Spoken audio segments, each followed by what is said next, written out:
मायावती जी कितनी बार मुख्यमंत्री बनी कि 3 या 4 बार, कितनी बार मुख्यमंत्री बनी, लेकिन मैं जानता हूं आज भी दलितों की हालत वही है। कलकत्ता में अरबों रुपए के फ्लैट बन गए होंगे, प्लाट खरीद लिए गए होंगे। ये चुनाव जीतना चाहते हैं और सिंगापुर में होटल बनवाना चाहते हैं, आपके लिए कोई काम नहीं कर रहा है। नहीं देख सकता, मर जाता है, वो नेता नेता नहीं है, हरामी है। ऐसे हरामियों का साथ देना बंद कर दो। ठीक आ जाओ और मुंह खोल के वो डपक के आपको लपेट ले। भारतीय जनता पार्टी एक घड़ियाल है, घड़ियाल।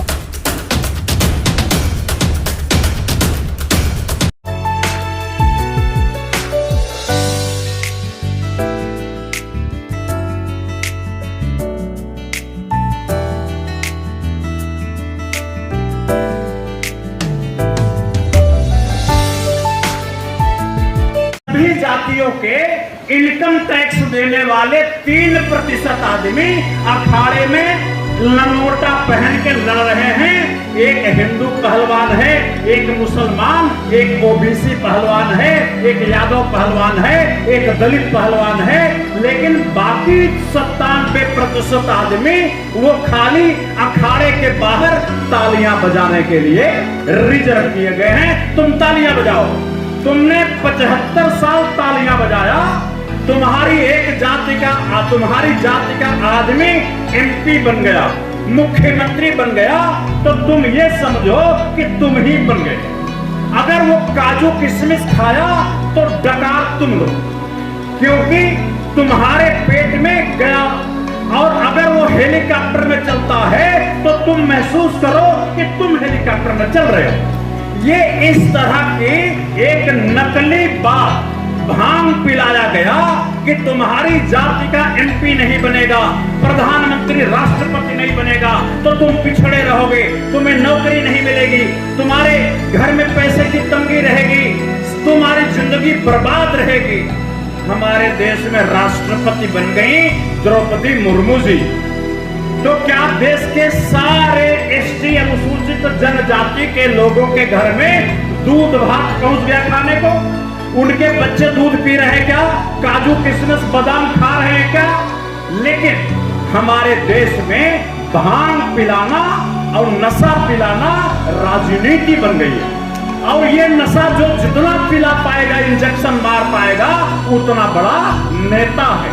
अभी अभी कोविंद जी हमारे कानपुर वाले राष्ट्रपति पद से रिटायर हुए हैं। अगर देश में राजनीतिक पदों पर पहुंचने से समाज का कल्याण होता तो अनुसूचित जातियों का 5 साल में कल्याण हो चुका होता, क्योंकि रामनाथ कोविंद जी भारत के सबसे बड़े पद राष्ट्रपति की कुर्सी पर 5 साल बैठे रहे और अब वो हटे। मैं ये कहता, हमारी बहन मायावती जी कितनी बार मुख्यमंत्री बनी कि 3 या 4 बार, कितनी बार मुख्यमंत्री बनी, लेकिन मैं जानता हूं आज भी दलितों की हालत वही है। नई नई शादी होके आती है और 1 महीने में उस नई नवेली दुल्हन को घूंघट उतार दिया जाता है और कह दिया जाता है जाके धान के खेत में धान लगाओ। वो धान लगाती है जहां दूसरी बिरादरी के लोग अपनी बहुओं को 20 साल घूंघट लटकाए रहते हैं, घर से बाहर नहीं निकलते देते, वहां हमारी दलित बहनें, हमारी माताएं, मेरे बच्चे शादी होने के तुरंत बाद उन्हें धान के खेत में दूसरे के खेत में भेज दिया जाता है। मायावती 3 बार मुख्यमंत्री रही, 3 बार रही, 2 बार रही, कितनी बार रही? 4 बार रही। 4 बार मायावती मुख्यमंत्री रही, लेकिन दलितों की बहुएं धान के खेत में खड़ी हैं और उनको जोंक पकड़ के खून पी रही है और ऊपर से कह रही बहन जी मेरी हेलीकॉप्टर जा रही है, ऊपर देखो और ये समझो कि तुम ही हेलीकॉप्टर में सवार हो, जोंक कटवाते रहो। मैं कहता हूं मुलायम सिंह जी भी शायद 3 बार तो यादव को तो कोई टेंशन नहीं होनी चाहिए थी, क्योंकि जिस बिरादरी का 4-4 बार मुख्यमंत्री बन गया उसको किस बात की टेंशन। अरे वो तो स्वर्ग में पहुंच गया होगा। सिंगापुर में सबकी होटलें बन गई होंगी, लंदन में सबकी होटलें बन गई होंगी, दिल्ली, बंबई, कलकत्ता में अरबों रुपए के फ्लैट बन गए होंगे, प्लाट खरीद लिए गए होंगे, सोने होंगे, चांदी होंगे, मोती होगा, हीरा होगा। अब यादव को कोई टेंशन नहीं होना चाहिए। लेकिन मैं जानता हूं, मैं जौनपुर के जिस गांव से आता हूं, मेरे गांव में यादव की हालत 25 साल पहले जो थी आज भी वही है, बल्कि और बुरी हो गई है कि उनके जमीनें पट गई हैं। घर के सामने कुटका कुटका, झोपड़ी झोपड़ी झोपड़ी, जहां बड़े बड़े द्वार हुआ करते थे, आज वो गांव झोपड़पट्टी में तब्दील हो गए हैं। यादव के गांव की बात कर रहा हूं मैं। ये बातें क्यों बोल रहा हूं? मैं ये बोल रहा हूं कि वो नेता जो ये कहते हैं कि सत्ता में भागीदारी मिलने से तुम्हारा कल्याण होगा, ये 100% झूठ है। ये गलत साबित हो चुकी है। सत्ता में नहीं, संपत्ति में भागीदारी मिलने से कल्याण होने वाला है। संपत्ति में भागीदारी चाहिए, सत्ता में नहीं। ये सत्ता में भागीदारी, ये आपको मुंह में थोबड़ा घुसेड़ के भांग घुसेड़ने का तरीका है। अगर भांग लेके मरना चाहते हो, 1-2 पीढ़ी और मरना चाहते हो तो मरो।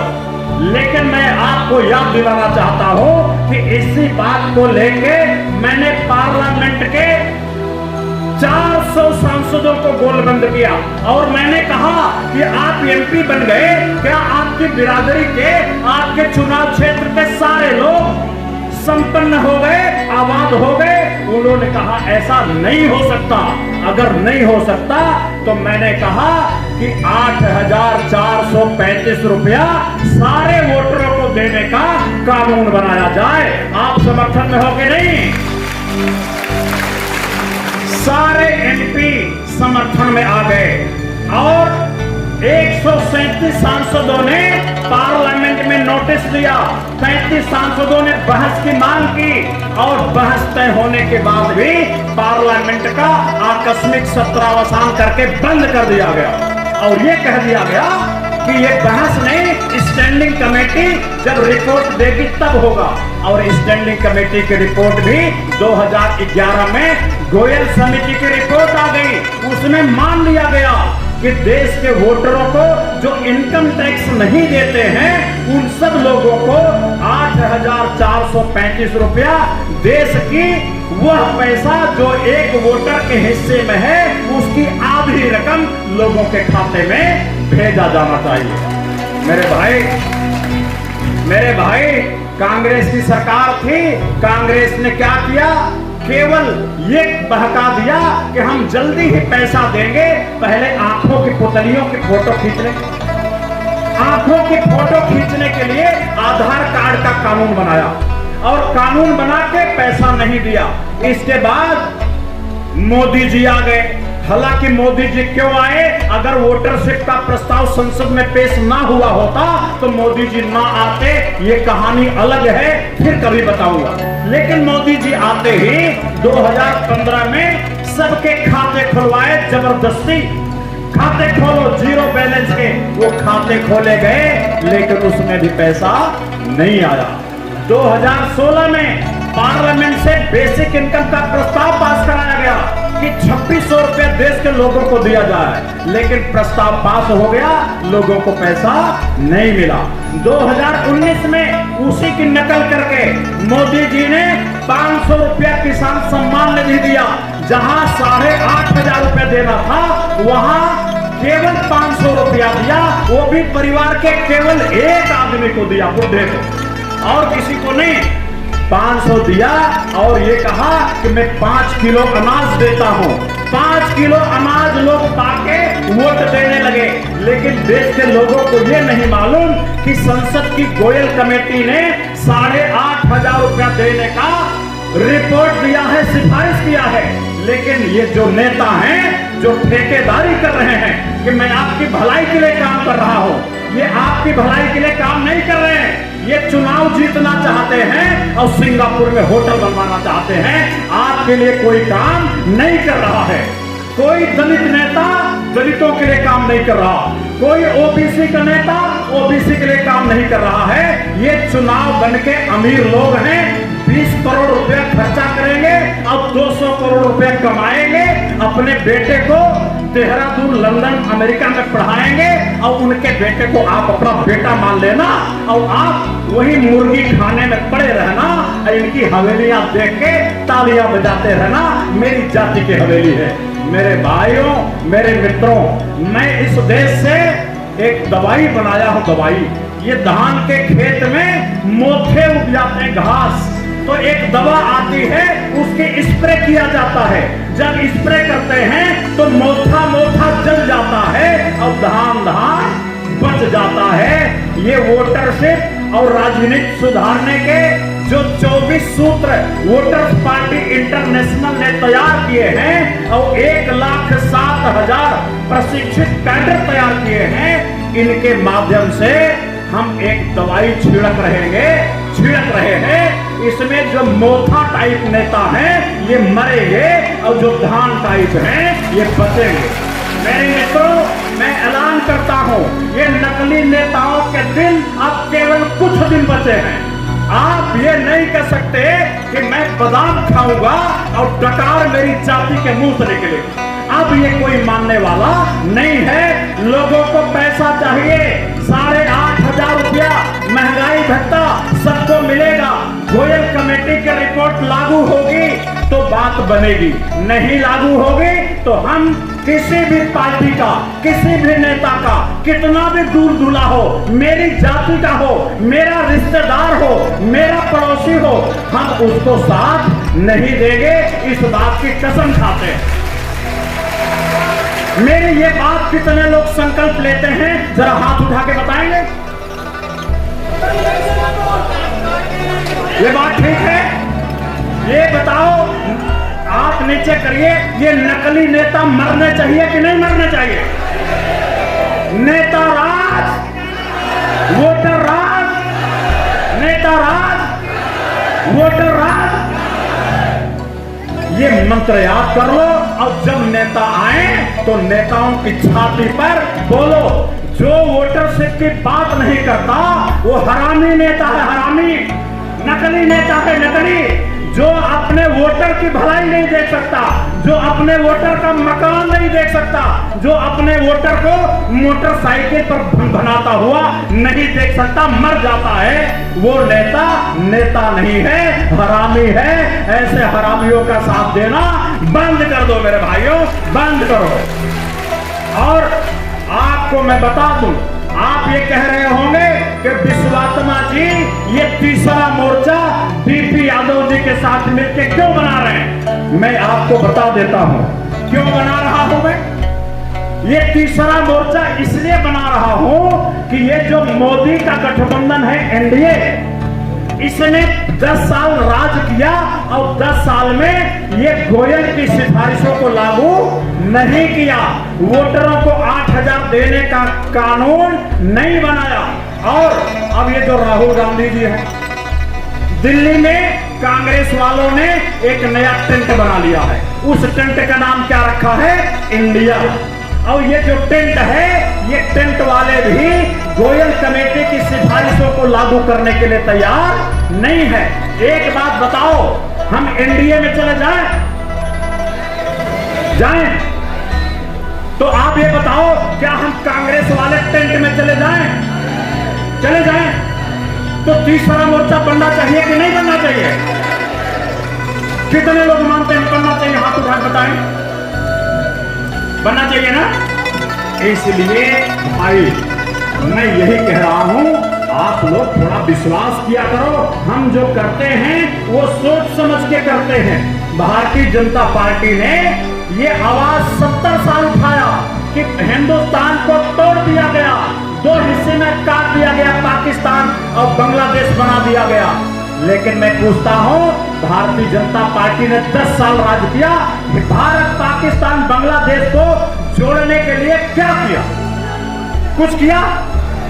ये केवल विभाजन की बात, हिंदुस्तान के बंटवारे की बात, ये घड़ियाली आंसू बहाता थे। ये घड़ियाल क्यों आंसू बहाता है? क्योंकि आप नजदीक आ जाओ और मुंह खोल के वो टपक के आपको लपेट ले। भारतीय जनता पार्टी एक घड़ियाल है, घड़ियाल। क्या है? एक घड़ियाल है। ये कहते हैं मुसलमान से देश को खतरा है। किससे खतरा है? मुसलमान से। इसलिए रेल बेच दूंगा। मुसलमान से खतरा है तो रेल बेच दूंगा। मुसलमान से खतरा है हवाई जहाज बेच दूंगा। मुसलमान से खतरा है तो सड़कों पे टोल टैक्स लगा दूंगा और टोल टैक्स लगा के सबकी जेब काट लूंगा, क्योंकि मुसलमान से खतरा है। ये कहते हैं मुसलमान से खतरा है, इसलिए किसानों की कृषि कानून बना के जमीन कब्जा कर लूंगा। क्यों? क्योंकि मुसलमान से खतरा है। भाई मेरे, ये 2015 में इन्होंने राष्ट्रीय न्यायिक परिषद बना के सुप्रीम कोर्ट के जजेस को कब्जा करने की कोशिश किया कि मैं अपराध करूं और सुप्रीम कोर्ट कुछ ना बोले।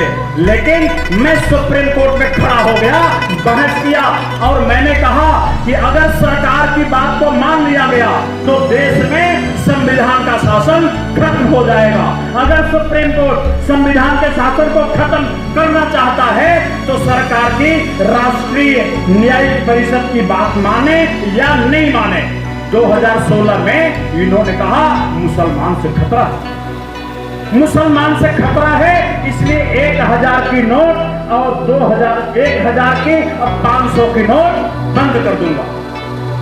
नोट बंद करने से मुसलमान का खतरा कैसे जाएगा? चला गया। नोट बंद करके पूरे देश को इन्होंने मारा, लेकिन कहा मुसलमान से खतरा है। मुकुल राय, अजीत पवार, ये दो बड़े घोटालेबाज, हजारों करोड़ का घोटाला करने वाले, इनको अपनी पार्टी में शामिल कर लिया। जानते क्यों? ये कहते हैं मुसलमान से खतरा है, इसलिए देश के सारे घोटालेबाजों को बीजेपी में भर्ती करूंगा। अब कांग्रेस में और दूसरी पार्टी में एक चोर, बेईमान, घोटालेबाज अपराधी नहीं रहने दूंगा। सीबीआई, ईडी भेज दूंगा। लेकिन भारतीय जनता पार्टी में आएंगे तो उनको वॉशिंग मशीन से धो के चमचमाता इंसान बना दूंगा। क्यों करते हैं? क्योंकि मुसलमान से खतरा है।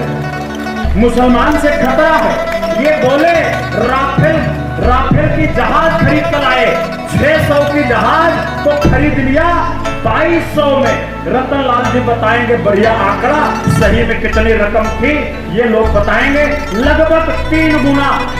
जो जहाज 600 का था, 600 करोड़ का, उसको 2200 करोड़ में देश का पैसा बर्बाद किया, घोटाला किया।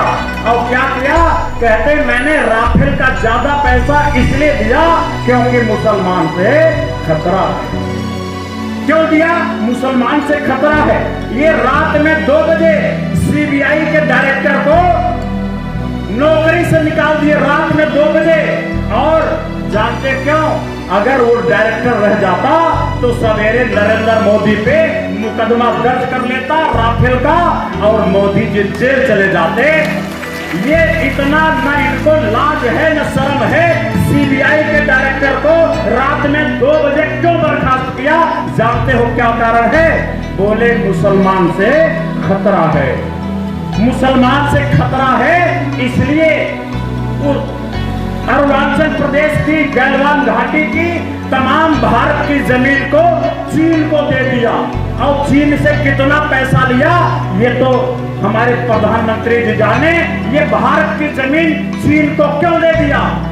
क्या बोलते हैं? क्योंकि मुसलमान से खतरा है। 2019 में पुलवामा में एक पूरी गाड़ी हमारे सीआरपीएफ के जवान, लगभग 45 जवान मार दिए गए बम फोड़ के। उनको हवाई जहाज नहीं दिया, जबकि मालूम था कि मार दिए जाएंगे। जानते हो इन 75 जवानों को, 45 जवानों को क्यों मरवा दिया भारत के? क्योंकि मुसलमान से खतरा है। मेरे भाई, पुलवामा में जांच हुई, जांच में कुछ बात नहीं निकली। ये नहीं पता कि हमारे जवानों को किसने मारा, वो एक आदमी को सजा नहीं मिली। सजा क्यों नहीं दी जा रही मालूम? अपराधी को इसलिए सजा नहीं मिल रही है क्योंकि मुसलमान से खतरा है। और अडानी ने पूरे देश में लूट मचा रखा है और अडानी पे जांच नहीं होती। खुद प्रधानमंत्री आ जाते हैं, जांच नहीं होती, संसदीय समिति नहीं बनती। जानते हो अडानी की जांच क्यों नहीं हो रही है? ये क्या कहते हैं? मुसलमान से खतरा है। और सुनो, ये हरदोई यही पड़ोस में है। ये हरदोई का सिंगर, क्या नाम था इसका सिंगर का? चलो कुछ होगा, कुलदीप सेंगर ने बलात्कार किया अपनी पड़ोस की लड़की से। बलात्कार करने के बाद जब उसका बाप कहा कि भैया आपने मेरी बेटी के साथ क्यों किया, तो उसके बाप को मार डाला। मार डालने के बाद लखनऊ में वो लड़की आई योगी सरकार के सामने। सरकार ने नहीं सुना तो उसने आग लगा लिया। आग लगा के 70% जल गई। तब मुकदमा लिखा गया और उसका वकील हाई कोर्ट जा रहा था, उसके गाड़ी पे ट्रक चढ़ा दिया गया। 2 आदमी मर गए और वो बेचारी जा करके एम्स के अस्पताल में मर गई। ये कुलदीप सेंगर को बचाने का काम भारतीय जनता पार्टी ने क्यों किया मालूम है? क्योंकि मुसलमान से खतरा है। मेरे भाई चिन्मयानंद, एक चिन्मयानंद जो हिंदू धर्म के नाम पर, साधु महात्मा के नाम पर कलंक है, कलंक, नंगा पकड़ा गया, एकदम नंगा, और लड़की उसको मालिश कर रही, बिल्कुल नंगा। पूरे देश ने वीडियो देखा और उसको सरकार ने बचा लिया, जेल नहीं जाने दिया। जानते हो क्यों? क्योंकि मुसलमान से खतरा है। मेरे भाई, मैं एक बात बता दूं, इस देश में बहुत सारे लोगों की आंखें फूट गई होंगी, उनको दिखता नहीं होगा, लेकिन वोटर्स पार्टी इंटरनेशनल वालों की आंखें फूटी नहीं है, उन्हें दिखता है और दिखता है, और वो एक न एक दिन हिसाब किताब चुकता करेंगे। मैं आपको बता दूं, मैं राहुल गांधी के टेंट में 2 कारणों से शामिल नहीं हो रहा हूं। नंबर 1, उनका नेतृत्व भारतीय जनता पार्टी की तरह ब्राह्मणवादी है। राहुल गांधी खुद भी ब्राह्मण हैं और मैं किसी ब्राह्मण के लीडरशिप वाले गठबंधन का वोटर्स पार्टी इंटरनेशनल साथ नहीं लेगी। दूसरी बात सुन लीजिए, जो गठबंधन गोयल कमेटी की सिफारिशों को लागू करने की बात नहीं करेगा, वोटरों को 8,500 रुपया हर महीना देने का काम बनाएगा नहीं, उस गठबंधन का साथ हम देने के लिए तैयार नहीं है। और सुन लो, जो गठबंधन भारत, पाकिस्तान, बांग्लादेश, नेपाल, भूटान, श्रीलंका, इन देशों का एक महासंघ है। यूरोप में 27 देशों ने मिलके एक सरकार बना ली, एक संसद, एक सेना, एक पुलिस, एक अदालत, एक नोट। अगर वो 27 देश बना सकते हैं तो भारत, पाकिस्तान, नेपाल, भूटान भी एक संसद, एक सरकार, एक नोट, एक सेना, एक अदालत बना लेंगे, लड़ाई झगड़े खत्म हो जाएंगे और अदालतों से फैसले होंगे।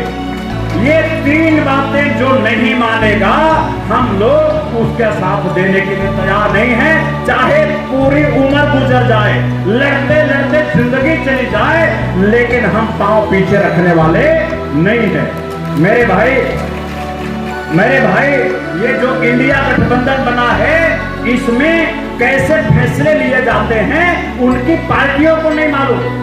समाजवादी पार्टी के कार्यकर्ताओं को नहीं मालूम कि गठबंधन कैसे फैसले ले रहा, कांग्रेस के कार्यकर्ताओं को नहीं मालूम कि गठबंधन कैसे फैसले ले रहा है। ये इंडिया गठबंधन गोपनीय गुटरगू फैसले लेते हैं। ये गुटरगू फैसला लेने वालों का साथ देने के लिए हम लोग तैयार नहीं है। और सुनिए, इंडिया गठबंधन और एनडीए का कोई संविधान नहीं है, कोई विधि विधान नहीं है, ये खाली गैंग है, गैंग। एक गैंग का नाम है एनडीए और दूसरा गैंग बना है, उसका क्या नाम है? इंडिया। ये 2 गैंग टकरा रहे हैं, ये गैंगवार है, गैंगवार। आप इसमें किसी के टेंट में जाने के लिए कोशिश मत करो, ये गैंग है, गैंग। मेरे भाई, मैं आपको बता दूं, जो इंडिया गठबंधन बना है ये ब्राह्मणवादी है, ये जो इंडिया गठबंधन बना है ये जातिवादी है, ये जो इंडिया गठबंधन बना है ये सांप्रदायिक है, कम्युनल है, कम्युनल, ये सेकुलर नहीं है। आज की मीटिंग में मत पूछना, कभी और बुलाओ तो विस्तार से बताऊंगा कि इंडिया गठबंधन कम्युनल क्यों है। अरे एनडीए तो कम्युनल है ही है, ये जो भारतीय जनता पार्टी का टेंट है ये कम्युनल है, कम्युनल, और ये जो इंडिया बना ये भी कम्युनल है।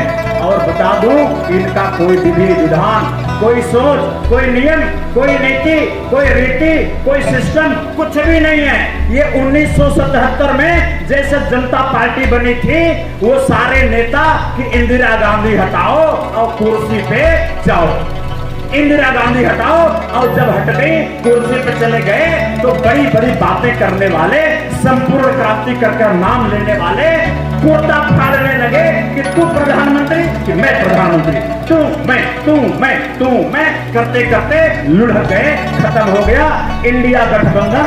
वो तो 2.5 साल चल गए थे, इंडिया गठबंधन तो 6 महीने भी चलने वाला नहीं है। इसलिए मैं कहता हूं भाई कि एक सिस्टम चाहिए, तीसरा मोर्चा पारदर्शी है, यहाँ जो लीडरशिप तय होगी वो नियमों के तहत तय होगी, इसका लिखित संविधान होगा, अपनी पार्टी जो फैसले होंगे। हम गठबंधन में जितने पार्टी हैं, वोटर्स पार्टी के जिलाध्यक्ष और राष्ट्रीय परिवर्तन दल के जिलाध्यक्ष, उनके ब्लॉक अध्यक्ष इनकी मीटिंग बुलाएंगे, ब्लॉक अध्यक्ष जिलाध्यक्ष जो फैसले करेंगे वही तीसरा मोर्चा गठबंधन का फैसला होगा। ये हम ऊपर लेने वाले नहीं है।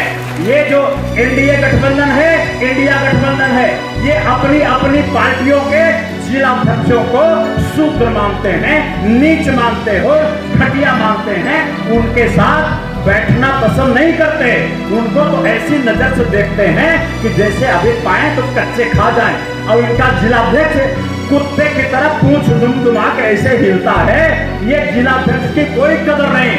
ब्लॉक अध्यक्ष सोचो मत, जो अपने कैडर से प्यार नहीं कर सकता, जो अपने कैडर पर विश्वास नहीं कर सकता, उस पार्टी का अध्यक्ष मान के चलो डकैत है, डकैत, वो मान के चलो कुछ गलत काम कर रहा है, और गलत काम करने वाले के आदमी के साथ मत खड़े हो, कभी मत खड़े हो, ये पाप लगेगा, पाप। हमेशा सही आदमी के साथ खड़े हो, गलत आदमी का साथ कभी मत दो। मेरे भाई, जो तीसरा मोर्चा है, हमारा ये काम है डराना। किसको डराना? एनडीए को डराना और इंडिया को डराना, और डरा करके वोटर पेंशन लागू करवाना। बात ठीक है?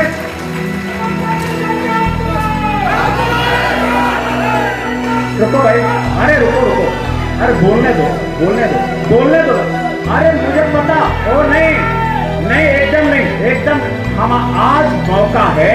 आप यहाँ 1000 आदमी हो तो 1 मिनट का मतलब 1000 मिनट, इसलिए नारेबाजी में वक्त मत गुजारो, मेरी बात सुन लो, काम आएगी। मैं कह रहा हूं ये तीसरा मोर्चा डराने के लिए बना रहा हूं, दोनों को डराऊंगा। किस बात पे? वोटरशिप लागू करोगे तो मैं तेरा सपोर्ट करूंगा, और नहीं लागू करोगे तो तेरे को हराने का काम करूंगा। बात ठीक है कि नहीं?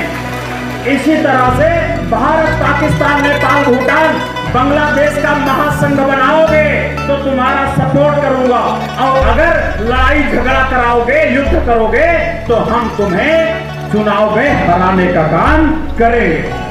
मेरे भाई, और ये जो कांग्रेस और एनडीए हैं, हम इनको कहेंगे जनसंख्या के अनुपात में हमारे अनुसूचित भाइयों को भागीदारी दो। और एक बात ध्यान रखना, केवल एमपी एमएलए की कुर्सियों पे भागीदारी नहीं चाहिए, हमें सरकारी नौकरियों में भागीदारी चाहिए, हमें स्कूलों में भागीदारी चाहिए, हमें यूनिवर्सिटियों में भागीदारी चाहिए, हमें जो जिला न्यायालय है, हाई कोर्ट, सुप्रीम कोर्ट में भी भागीदारी चाहिए, और हमें देश की संपत्ति में भी जनसंख्या के अनुपात में भागीदारी चाहिए। इसलिए वो काम वोटरशिप से होने वाला है। हम भैंस नहीं बांट रहे हैं, लेकिन दूध तो बांटना पड़ेगा। मेरे भाई, मैं इसलिए एक बात कह के अपनी बात खत्म करूंगा, काफी देर हो गई है, और हमसे आते आते एक आदमी ने कहा कि जा रहे हो आप रविंद्रालय, समाजवादी पार्टी का नाश पीटो। मेरे को बोले, भाई मैं समाजवादी पार्टी का नाश क्यों पीटूंगा? समाजवादी पार्टी अगर समाजवादी है तो उसने 8,500 रुपए की बात को पंथी मार के क्यों बैठी हुई है? अगर वो समाजवादी है। मुलायम सिंह जी, लोहिया जी कहते थे कि भारत पाकिस्तान बांग्लादेश का महासंघ बनेगा, समाजवादी पार्टी इसके खिलाफ क्यों है? ये मेरी गलती है क्या? अगर आप अपने पुरखों की बात नहीं मानोगे, अगर आप महापुरुषों की फोटो लगाओगे लेकिन उनकी बात नहीं मानोगे, तो मैं क्या करूं? मैं भी कोई भेड़ हूं जो आप कुएं में गिरोगे तो हम भी भेड़ की तरह कुएं में गिर जाएंगे? हम भेड़ बनने के लिए तैयार नहीं हैं। जो भेड़ हैं वो जाएं उनके पास रहें, उनके पीछे पीछे रहें, लेकिन हमारे समाज में हर आदमी भेड़ बनने के लिए तैयार नहीं है। जिनकी आंख है, जो इंसान है, वो समाजवादी पार्टी के भेड़ चाल रास्ते पर जा। वीडियो कैसी लगी आप अपने कमेंट्स के माध्यम से हमें बता सकते हैं और चैनल को लाइक, शेयर और सब्सक्राइब जरूर करें। धन्यवाद।